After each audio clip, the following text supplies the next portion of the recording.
Alright, so isang magandang araw na naman sa inyo mga peace at salamat sa muli niyong panonood dito sa aking munting YouTube channel, no?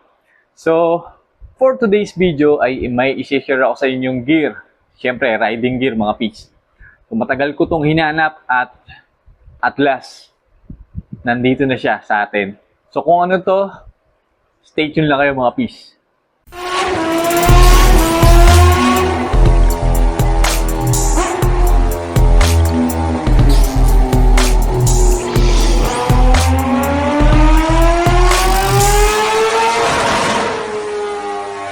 Alright mga piso, alam kong excited na kayo na makita kung ano itong riding gear na to, no? So, ito na siya mga piso, huwag na natin patagalin pa. Ito ang Motowolf riding jacket. So, for all seasons na siya mga piso. Waterproof din siya, no? So, yung material niya na ginamit sa labas niya ay talagang okay na okay, saktong-sakto para sa tag-ulan, no? Yan. Okay, so pakita ko sa inyo yung kung ano meron siya mula likod, sa sleeves at sa harap, no? Okay. So, simula tayo sa taas nga pala. Yan. Okay, so hooded siya mga pisa yan.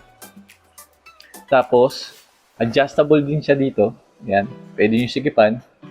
Magkabila yan mga pisa. Yan.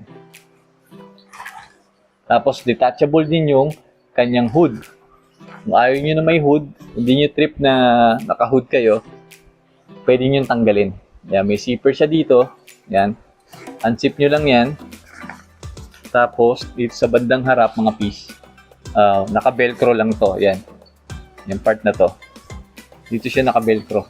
Sa loob niyan. Yan, kabilaan, tatanggalin nyo lang yan. Tapos, okay na. Okay. So, dito naman tayo sa harap, mga piece. Ayan. So, yung zipper niya, no, parang rubberized siya. Yan, hindi siya yung usual na zipper lang. Tapos, meron siyang dalawang bulsa, yung kabila. Naka-zipper lang din. Yan. Same yung zipper niya. Yan. Tapos, sa bandang likod, mga piece. Yan. Yan, wala naman siyang gaanong cheche-bureche or kahit ano. Meron lang siyang logo dito ng Motowolf.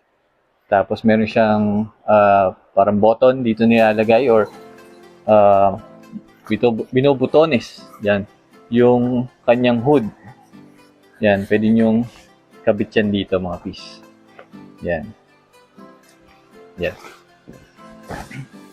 Tapos, meron siyang vent dito sa magkabilang gilid, no? Ito. Yan. Pwede nyo yung buksan para pumasok yung hangin kung sakaling naiinitan kayo. Yan. Tapos, meron din siyang reflector. Yun. At, sa ilalim nga pala niya, mga piece, yan, dito sa magkabilang side, meron siyang adjustan, no? Pwede nyo ring sikipan itong ilalim na part ng inyong jacket. Yan. Kung sakaling gusto nyo na masikip to, ayan, pwede nyo hilahin. Yan. Para fit na fit sa katawan nyo. Okay na bahala, no? Tapos, dito naman tayo sa sleeve, mga piece. Yan. So, meron siyang mga adjustan din, no? Sakaling naluluwagan kayo, pwede nyong ilipat tong button na to dito sa kabila. Yan. At kabilaan niya mga piece, no? Meron din dito sa kabilang side. Tapos, yun. Meron din siyang reflector. Yan. At air vent dito sa ating sleeve. Yan. So, same purpose lang ng air vent niya dito sa likod. Siyempre, para makapasok yung hangin kapag medyo naiinitan tayo, no? At adjustable din tong pinakababang part ng sleeve. So, naka-velcro din siya mga piece. Ayan. Okay. So, sa loob naman tayo, no? Pakita ko sa inyo yung loob nitong ating riding jacket. yung kanyang inner lining.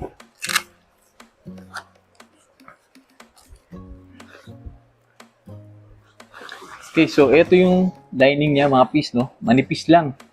Tapos butas-butas. Para siyang tela ng basketball jersey. Yan.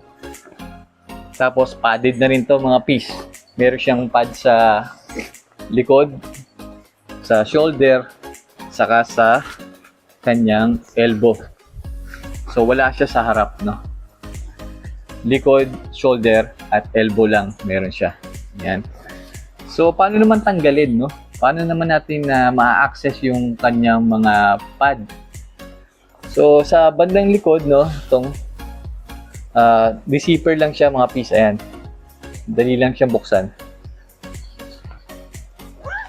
Tapos, sa shoulder, ito lang siya, mga piece. Yan. Naka-velcro naman. And then, dito naman sa elbow, para makita nyo siya, angat nyo lang to. Yan. Yan, naka-velcro din siya mga piece. Tanggalin nyo lang to at ma-access nyo na yung kanyang padding. So, sobrang dali lang tanggalin ng padding niya kung sakaling lalaban nyo itong jacket na to. Kaya napaka-convenient, no? Yan. So, actually mga piece, nagamit ko na itong jacket na to, no, para malaman natin kung ano yung pakiramdam gamit itong Motowolf jacket.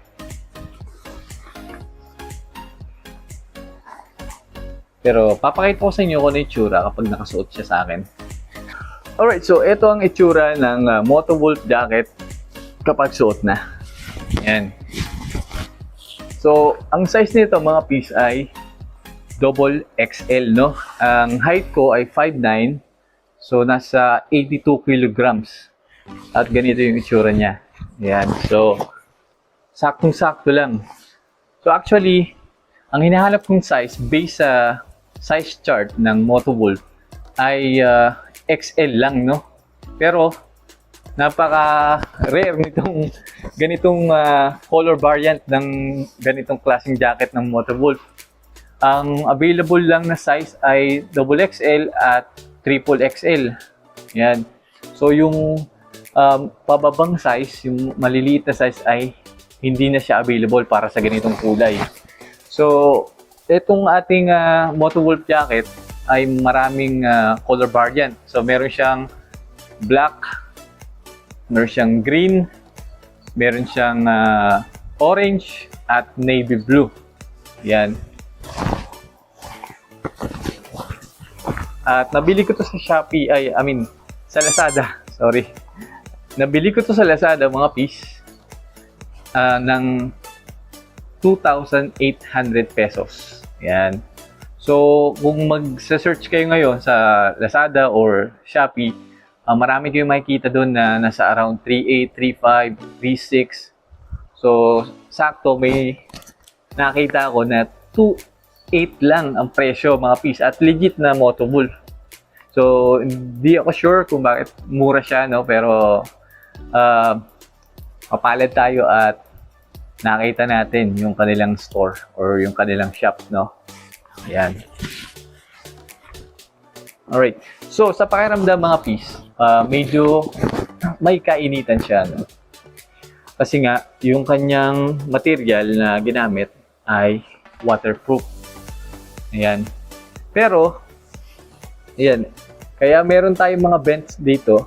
Ayan. Sa ating sleeve at sa likod para kahit paano ay makapasok yung hangin sa loob ng ating jacket at hindi tayo pawisan.